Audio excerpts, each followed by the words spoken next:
Tibalah saatnya acara yang kita nantikan bersama, yaitu Mau'izatul Hasanah dan doa yang akan disampaikan oleh Ustaz Zinal Karim Kiai Haji Miftah Maulana Habibur Rahman atau Gus Miftah.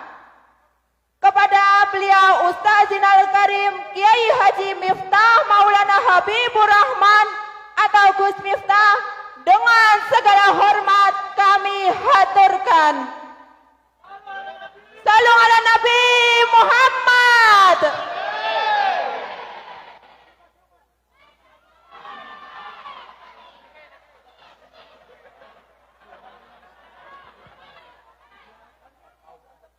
Dimohon untuk banser bisa mengamankan. Dimohon semua jamaah bisa tenang ya.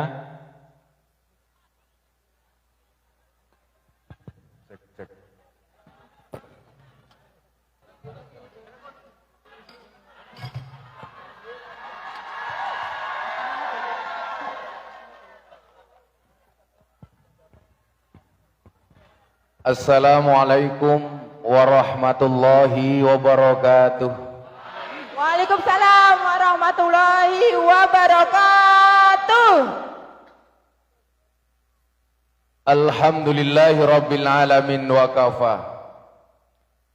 Assalatu wassalamu ala sayyidina Muhammadinil Mustafa wa ala alihi wa sahbihi ahli sidqi wal wafa.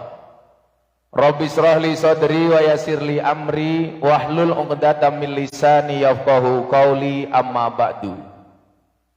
Hadratal muhtaramin, para masyayikh, para kiai, para habaib, terkhusus segenap pengurus cabang internasional Nahdlatul Ulama Changhua dan PCINO se-Taiwan yang saya muliakan, para pejabat yang hadir di siang hari ini, perwakilan dari KDI dan unsur terkait yang saya hormati, segenap panitia pengajian hari ini yang saya cintai, sahabat-sahabat saya BMI rahimakumullah. Tuku bawan bakule perawan, perawane ayu bokonge lemu. Hai sahabat-sahabat saya Taiwan yang cantik dan tampan, izinkan Gus Miftah mengucapkan I love you.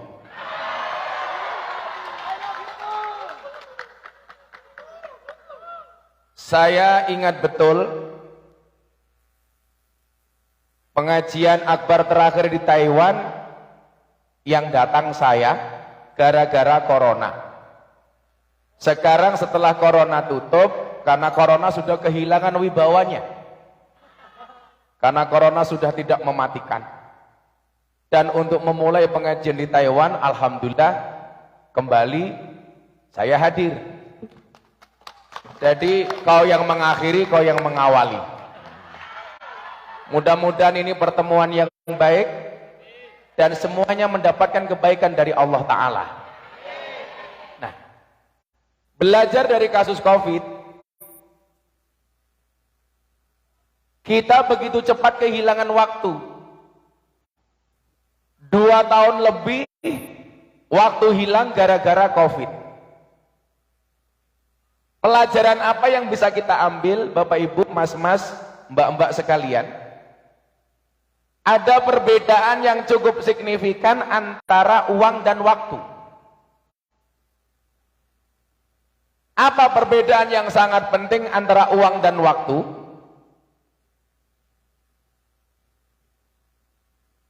Silakan untuk mengkondisikan yang di depan duduk, karena yakinlah mereka datang pengen melihat wajahku, tidak pengen melihat bokongmu.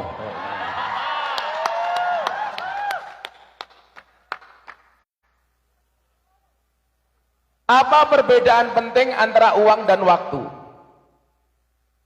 Semua orang bisa tahu berapa sisa uang yang dia miliki, tapi tidak semua orang tahu berapa siksa waktu yang dia miliki.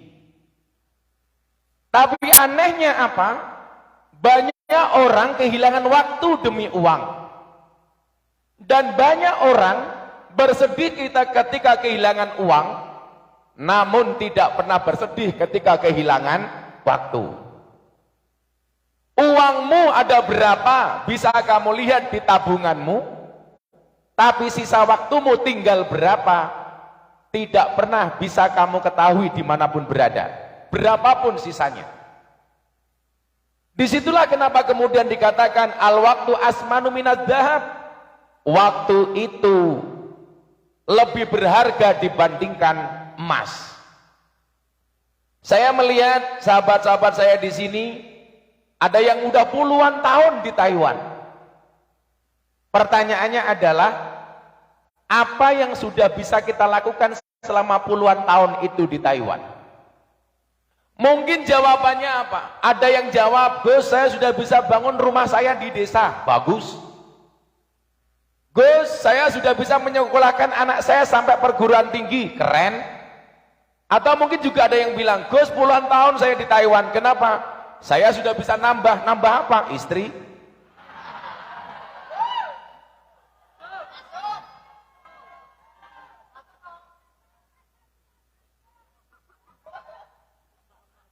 Yang jawab yes itu pasti janda. Oke, cangkemnya hidup rondo. Lemu, cerewet. Nah, ternyata apa? Waktu yang terbaik itu bukan waktu yang kita habiskan untuk uang. Bukan waktu yang kita habiskan untuk bekerja. Tetapi waktu yang terbaik itu adalah ketika ada nilai manfaat untuk Allah. Ketika waktu kita yang berjalan ini, mohon maaf, kita maksimalkan untuk mendekatkan diri kita kepada Allah. Makanya Allah uji dengan satu peringatan namanya COVID. Bagaimana kita bersikap dengan COVID itu? Tahu-tahu sudah 2,5 tahun.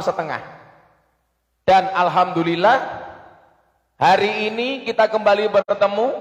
Kalau dikatakan waktu itu lebih berharga daripada emas, mudah-mudahan kesempatan emas ini tidak kita sia-siakan. Amin. Makanya waktu adalah emas. Makanya kalau istrinya minta emas dikasih waktu. Nah, saya melihat ada kondisi dan posisi yang cukup ideal bagi teman-teman BMI sebagai agen dakwah.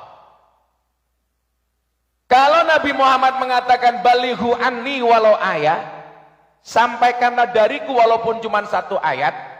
Coba komunitas Nahdiyin yang ada di Taiwan, alangkah indahnya kalau semuanya menjadi agen dakwah. Tapi saya bukan dai, Gus. Iya. Saya bukan ustadz. Iya. Saya bukan kiai. Iya. Yang perlu diingat adalah dakwah itu bukan profesi.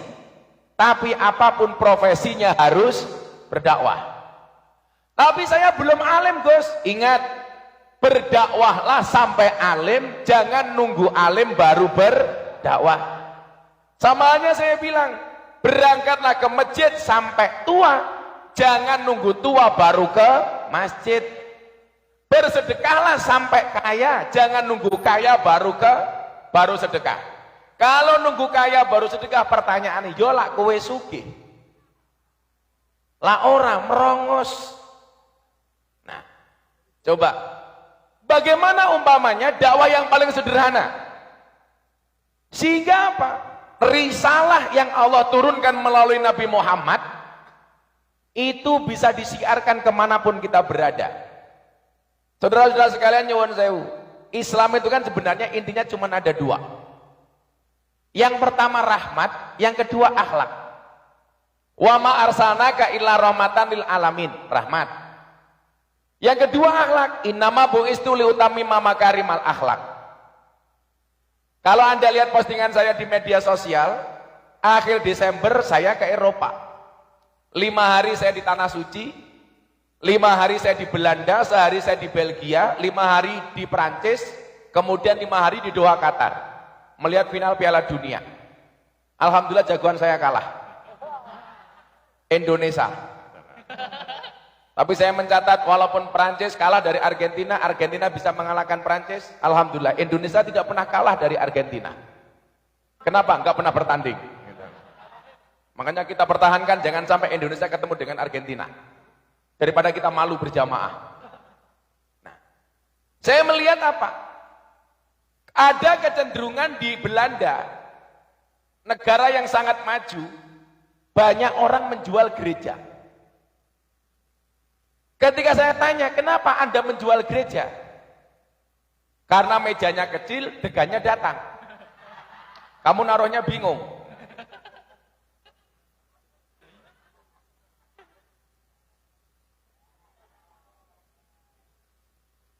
Lah wedange oke, mejane ciut kowe goblok kok kowe.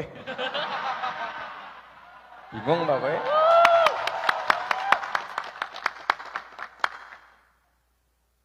Lagian minuman sebanyak ini kowe ngombeni iki apa ngomboni cangkem sapi?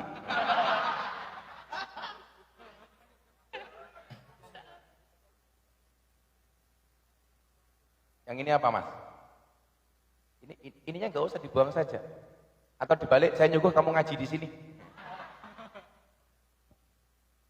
Saya ngomongi kopi sapa goblok banyu putih ya, Cok. Iki lho banyu putih iki salah. Kler.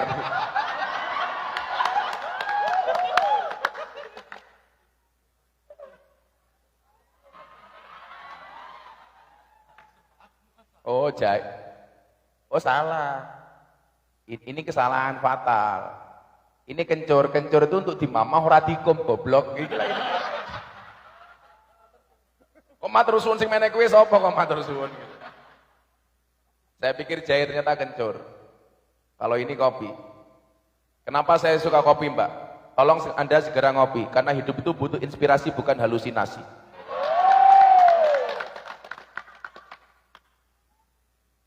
Cie-cie matamu.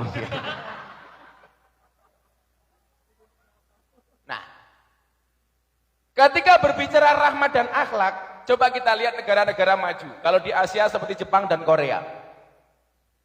Apa yang membedakan antara negara-negara itu dengan Indonesia? Bedanya satu.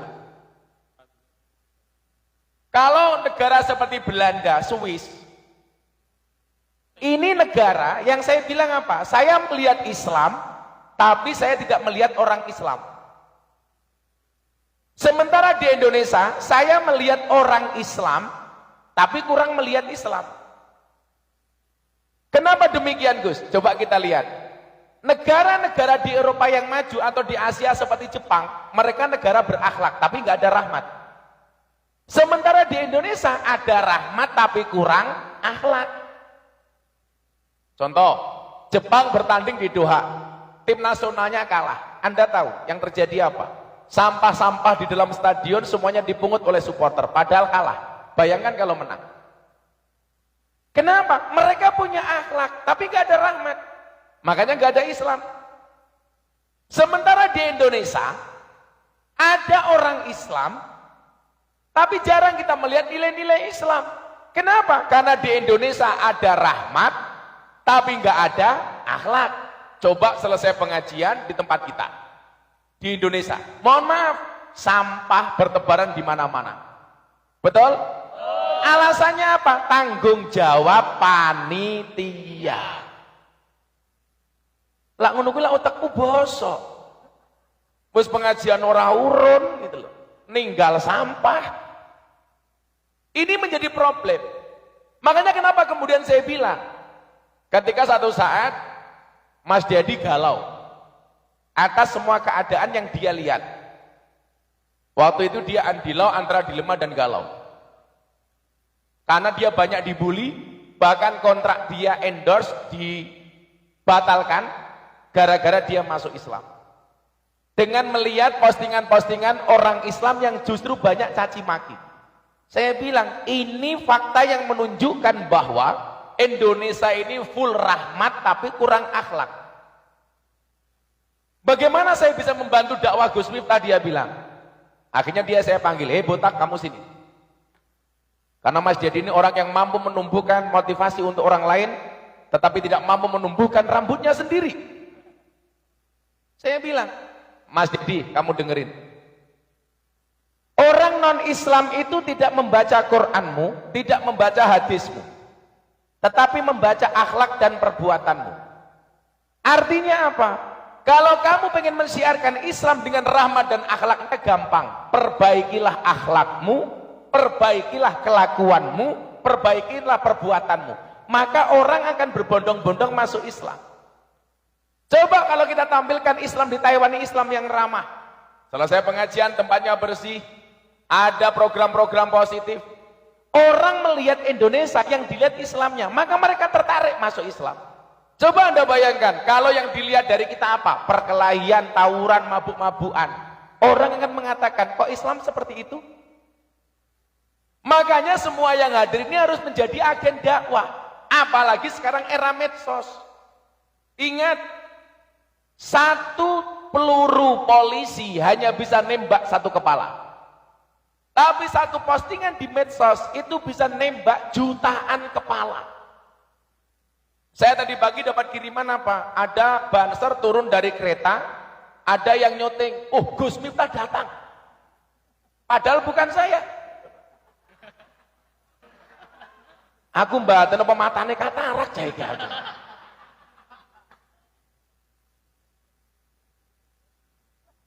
Semoga yang ngambil gambarnya ada di sini. Tapi kalau dilihat dari kualitas gambarnya sih HP-nya cross.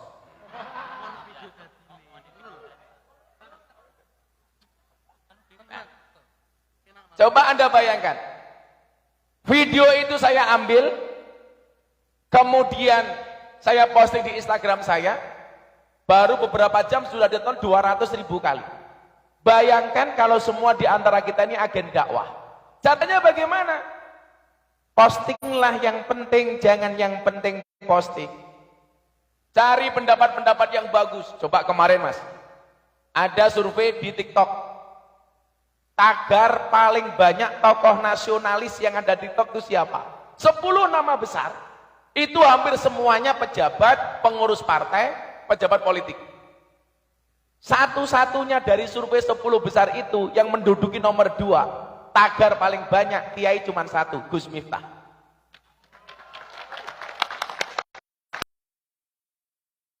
Sahabat-sahabat saya BMI memaksimalkan medsosnya untuk dakwah. Postingan-postingan yang bagus di-repost, di-share ulang.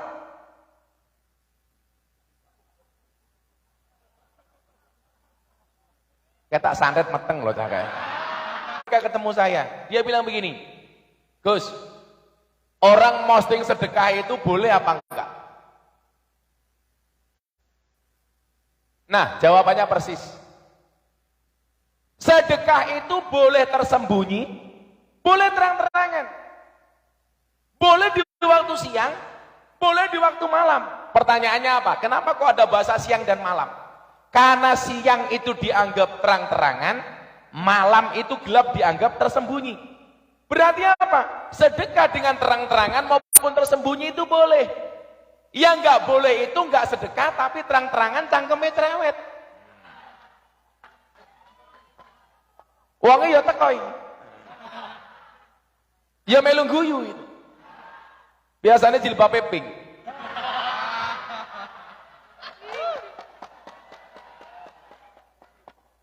Yang jilbabnya hijau kayak gini insya Allah lebih parah. Oh muslimat. Di sini banyak muslimat Mas ya. Coba tak kasih jenengan jawab muslimat sama fatayat saja. Bapak NU, Ibu Mus, Kakang Ansor, Adik Fatayat, tahlilane saben malam. Mulih tahlilan padha nggawa. Salah, rahmat goblok. Berkat badokan.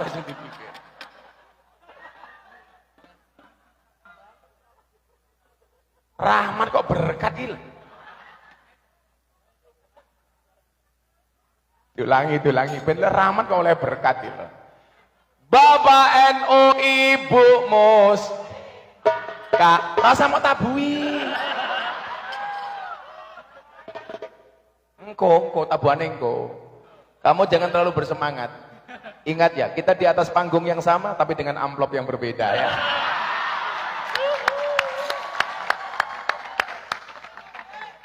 Kan saya sering bilang, strategi bisa di-copy, rezeki nggak bisa dipaste. Lah. Bapak NU, Ibu Mus, Kakang Ansor, Adik Fatayat, tahlilane saben malam, mulih tahlilan padha nggawa. Sing berkata antem iki lho. Kok andane yo ngeyel. Ketake bocah iki sing bengok, "To ganjel to," kayak iki.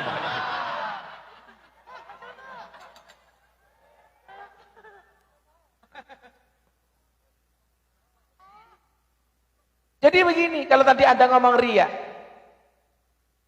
dakwah itu kan dari masa ke masa terus memperbaharui metodologinya supaya tidak ketinggalan zaman.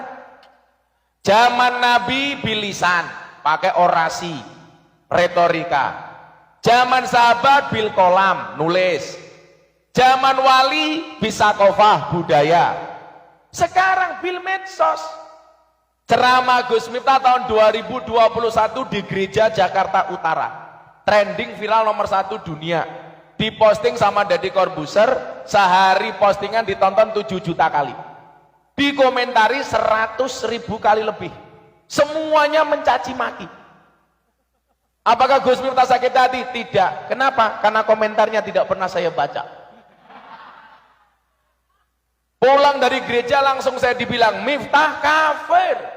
Apa jawaban saya? Gak masalah, sahadat lagi. Tapi coba, apa dampak positifnya? Satu keluarga dari Amerika masuk Islam, gara-gara ceramah itu.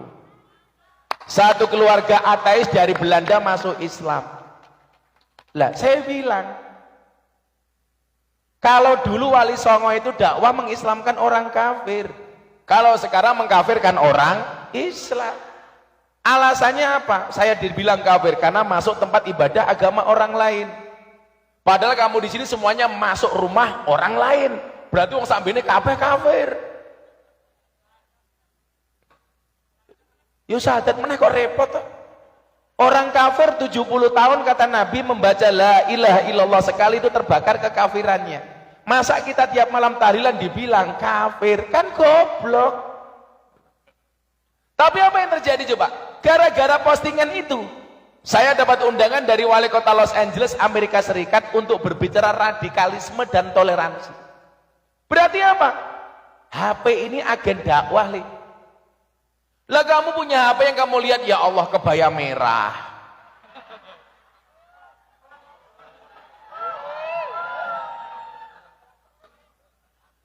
Maka saya bilang, ini quote, dengerin. Hargailah waktumu sebaik mungkin, karena 1 detik saja berharga, apalagi 19 detik.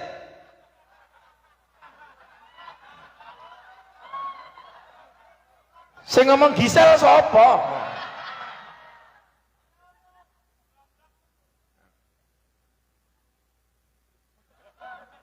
Aku nonton, lah sing ngirim-ilingi lah ya awakmu.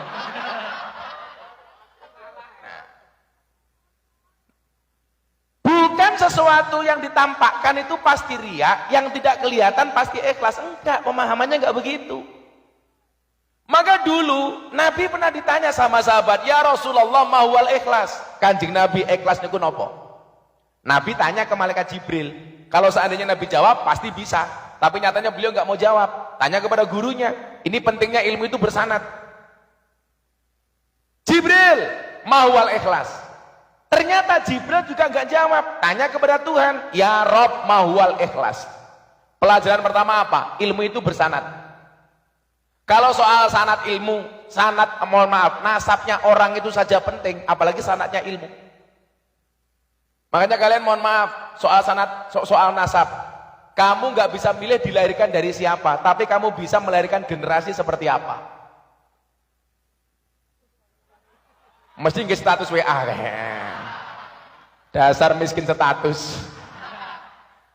Saya ulangi, kamu nggak bisa milih dilahirkan oleh siapa, tapi bisa melahirkan generasi seperti apa.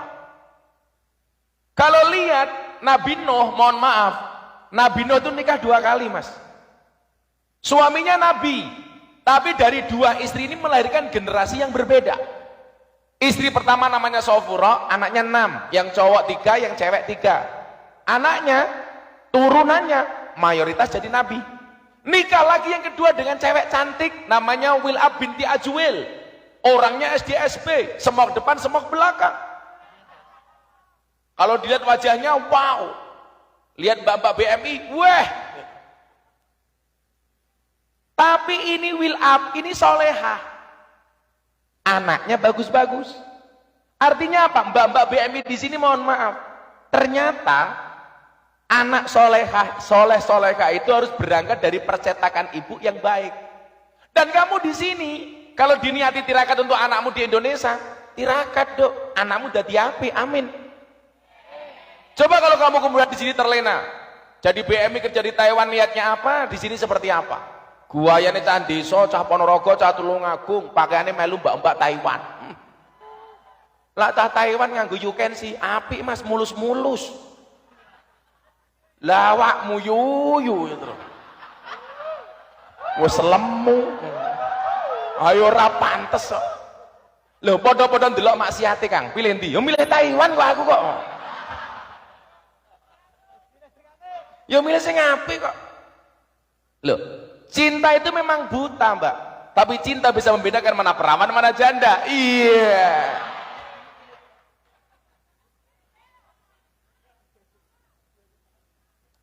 Tapi tetap janda paling hebat.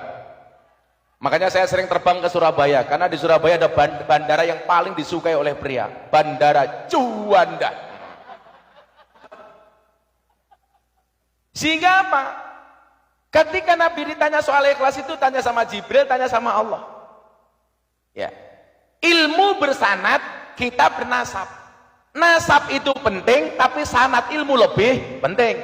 Ini kalau mungkin ada kiai dan gus-gus, mohon maaf ya. Saya itu paling nggak suka kalau orang hanya mengandalkan bahnya dulu. Makanya disebutkan apa? Wasarul alamina dawul khumuli idza fa'akhartahum dakarul jududa. Generasi yang paling jelek itu apa? Dia nggak punya kemampuan apa-apa, dia nggak punya kompetensi, dia bukan siapa-siapa. Tapi ketika melihat orang hebat, dia mengatakan, bahku dulu lebih hebat daripada orang ini. Sementara di saat dia ngomong seperti itu, dia bukan siapa-siapa. Kan harusnya malu. Makanya dari dulu kalau saya ngomong nasab itu malu, karena mbah saya itu orang luar biasa. Sementara saya hanya seperti ini. Kalau saya ngomong mbah saya, mas, saya 18 saya hafal. Miftah Maulana Habibur Rahman, punya bapak Kiai Muhammad Muradi, punya bapak Muhammad Boniran, punya bapak Muhammad Usman, punya bapak Kiai Jalal Iman, punya bapak Kiai Karyonawi, punya ibu Nyai Madarum, punya bapak Kiai Muhammad Ilyas, punya bapak Muhammad Besari Ponorogo, walinya Ponorogo. Nomor 9. Muhammad Besari punya bapak Anom Besari, makamnya di Caruban, punya bapak Abdullah Mursad, makamnya di Kediri, punya bapak Raden Demang, punya bapak Pangeran Demang, punya bapak Panembahan Wirasmoro, punya bapak Susuhan Praworo, punya bapak Sultan Renggono, punya bapak Raden Patah, punya bapak Prabu Brawijoyo, 18. Tapi kalau saya ngomong itu malu, kenapa? Mbah Muhammad Besari punya anak 9, nomor 7 Kiai Ilyas, punya anak 3 Nyai Madarum Hasan Besari. Hasan Besari top-topnya dulu pondok itu ketika di tangan beliau. Punya santri Cokro Aminoto, punya santri Ronggo Warsito, punya santri dari Jogja, namanya Abdul Hamid.